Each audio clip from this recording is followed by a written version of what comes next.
வணக்கம். என்னோட பெயர் நிஷாந்த். நான் ராணிப்பேட்டை மாவட்டம் ஆற்காடு தாலுகா திமிரிலிருந்து வரேன்.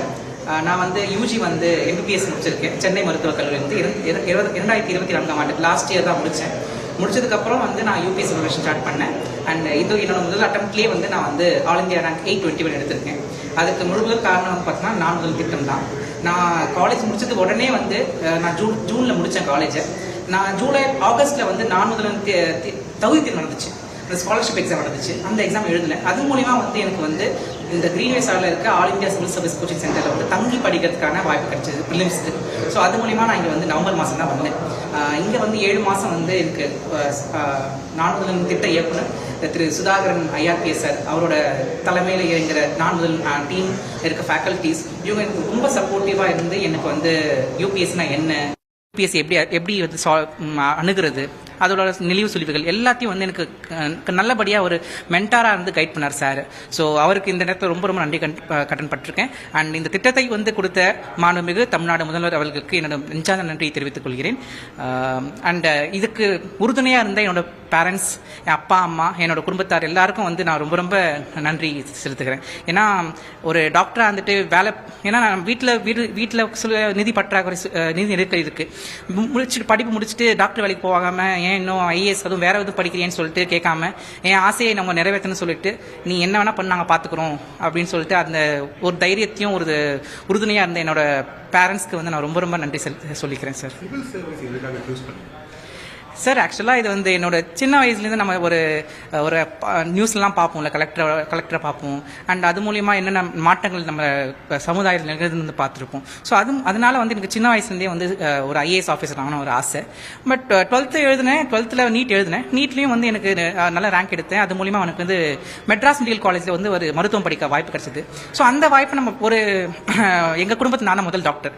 ஸோ அந்த ஒரு இதுவை விட்டு போக வேண்டாமே, நமக்கு ஒரு ஸ்டேபிளான ஒரு படிப்பு இருக்கட்டும்னு சொல்லிட்டு நம்ம மருத்துவத்தை படித்தேன். அண்ட் மருத்துவம் நான் வந்து முழு முயற்சியாக படித்தேன். நான் என்னோட முழு இதுவும் போட்டு தான் படித்தேன். அண்ட் முடிச்சதுக்கப்புறம் வந்து நம்ம ஆசையை வந்து ஒரு வாட்டியாக நம்ம ட்ரை பண்ணி பார்ப்போம்.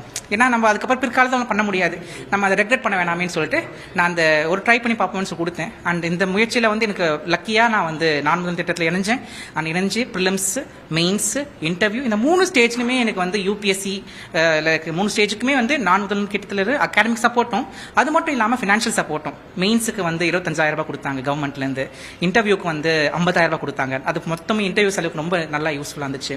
ப்ரிலிம்ஸ்க்கு வந்து மாதம் 7,500 ரூபாய் கொடுத்து மொத்தம் ஒரு 10 மாதத்துக்கு 75,000 ரூபாய். ஸோ டோட்டலாக பார்த்தீங்கன்னா ஒரு 1.5 லட்சம் வந்து இந்த UPS ஜேர்னிக்கு வந்து கவர்மெண்ட் நம்மளுக்கு சப்போர்ட் பண்ணுது. ஸோ மருத்துவர் படிக்கணுன்றது உங்களுடைய கனவா, இல்லைன்னா அது பெற்றோர்களுக்காக படிச்சது?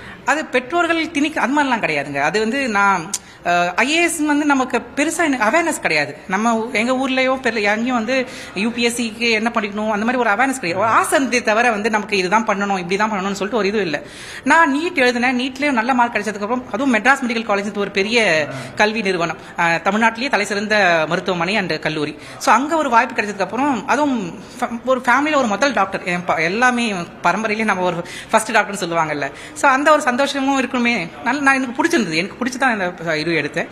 அதனால எனக்கு எந்த கவலையும் இல்லை. இப்போ பழமையான ஒரு மருத்துவக் கல்லூரி, நிறைய பேரோட கனவு இந்த மருத்துவ. ஆமா சார், அங்கேயே உங்களுக்கு இடம் கிடைச்சு. ஆமா சார். இப்போ அது முடிக்கிறீங்க, MBBS முடிக்கிறீங்க. பெரும்பாலும் MBBS முடிச்சவங்க அடுத்தது PG படிப்பாங்க, MD அந்த மாதிரி ஏதாவது ஒரு நிபுணத்துவம் ஏதாவது ஒரு துறையை படிப்பாங்க.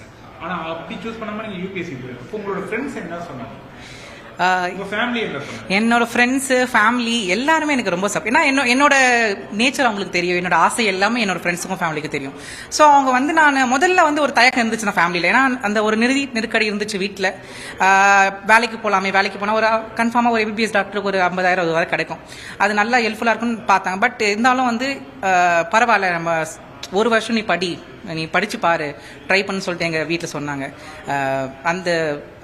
நான் அதுவும் இல்லாமல் நம்ம ஒரு நல்ல ஒரு லக்கியாக எனக்கு வந்து இந்த திட்டமும் எனக்கு பயனுள்ள தான் இருந்துச்சு. அண்ட் இது மூலியமாக நான் இப்போ கிடைச்சிருக்கு சார். நீங்கள் நினச்சிங்களா நீங்கள் UG முடிச்சுட்டு உள்ள வரீங்க, ஒரே அட்டம்ப்ட்ல ஒரு வருஷத்தில் நிறைய பேருக்கு வந்து 5 அட்டம்ப்ட், 10 அட்டம்ப்ட் இல்லை மல்டிபிள் அட்டம்ப்ட் பண்ணி கூட பாஸ் பண்ணாமல் போன வாய்ப்பை இழந்தவங்களும் இருக்காங்க.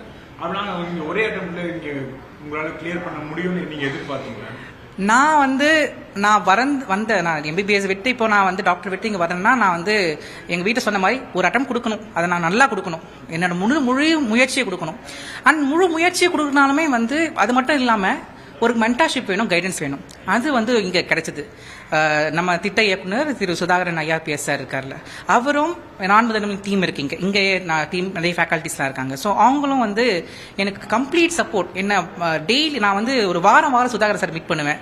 அவருக்கு வந்து நான் மொத்தம் டெஸ்ட் எழுதும் போது எந்த மார்க் வருது, ஒரு டெஸ்ட்டுக்கும் வந்து நான் ப்ராக்ரஸ் காட்டி அதில் எப்படி தப்பு பண்ணியிருக்கேன், என்ன தப்பு பண்ணணும், என்ன இம்ப்ரூவ் பண்ணணும், எல்லாத்தையும் வந்து அவர் எனக்கு வந்து ஒரு பர்சனலாகவே எனக்கு வந்து ரொம்ப ஹெல்ப் பண்ணார். ஸோ அந்த மென்டார்ஷிப் கிடைக்கத்தான் ரொம்ப கஷ்டம் ஒரு யூபிஎஸ்சி ஜேர்னியில். அது எனக்கு கிடைச்சது வந்து ரொம்ப பெரும் பாக்கியம் அடைஞ்சிருக்கேன். அண்ட் அந்த மென்டார்ஷிப்பும் இந்த ஸ்கீமும் இல்லைனா, இந்த சப்போர்ட் ஃபினான்ஷியல் சப்போர்ட்டும் சரி, அகாடமிக் சப்போர்ட்டும் சரி, இது ரெண்டுமே இல்லைனா வந்து ஃபர்ஸ்ட் அட்டெம்ப்ட்ல நான் கிளியர் பண்ணியிருப்பது வந்து ஒரு தனியார் மையத்துக்கு போய் லட்சக்கணக்கில் காசு கட்டி பண்ற அளவுக்கு என்னால் முடிஞ்சிருக்குமான்னு தெரியல. நிறைய பேர் வந்து மெயின்ஸ் பிரிலிம்ஸ் பாஸ் பண்ணுவாங்க, மெயின்ஸ் பாஸ் பண்ணி இன்டர்வியூல விட்டுருவாங்க. அப்படிங்கும்போது இந்த இன்டர்வியூல அட்டெண்ட் பண்ணணும், அது எப்படி இருக்கும்? ஏன்னா நீங்க ஒரே அட்டெம்ப்ட் ஃபர்ஸ்ட் டைம் ஃபேஸ் பண்றீங்க. இந்த இன்டர்வியூல நீங்க அட்டெண்ட் பண்றதுக்கு இங்க என்ன மாதிரியான கைடன்ஸ் ட்ரைனிங்லாம் கொடுத்தாங்க?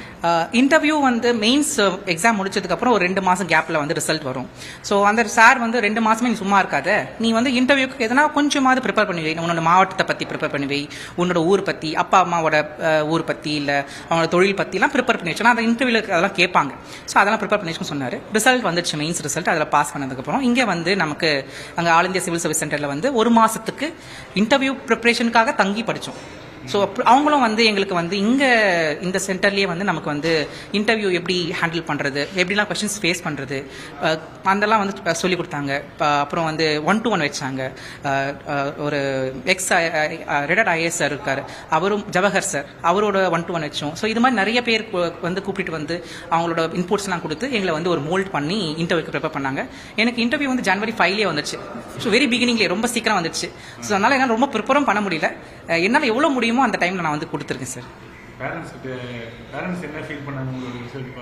என் அப்பா வந்து திமிரி பேரூராட்சியில வந்து ஃபிட்டரா ஒர்க் பண்றாரு. அம்மா வந்து ஒரு தனியார் கல்லூரியில் வந்து அக்கௌண்டண்டா வேலை செய்றாங்க. ஸோ இவங்க 2 பேரும் அவர் வந்து ஒரு குரூப் சி எம்ப்ளாயி, ஒரு குரூப் ஏ எம்ப்ளாயியா இப்போ நான் வந்து கவர்மெண்ட் சர்வெண்டா, அது சென்ட்ரல் கவர்மெண்ட் சர்வெண்டா வரது ரொம்ப சந்தோஷமா இருக்கு அண்ட் பெருமையா இருக்கு. அண்ட் பேசினேன் சார், அவரால் பேச முடியல, 2 பேரும் அழுதாங்க. அதான் அந்த ஆனந்த கண்ணீரில் அந்த ரொம்ப நெகிழ்ச்சியான தருணமாக இருந்துச்சு சார் எனக்கு.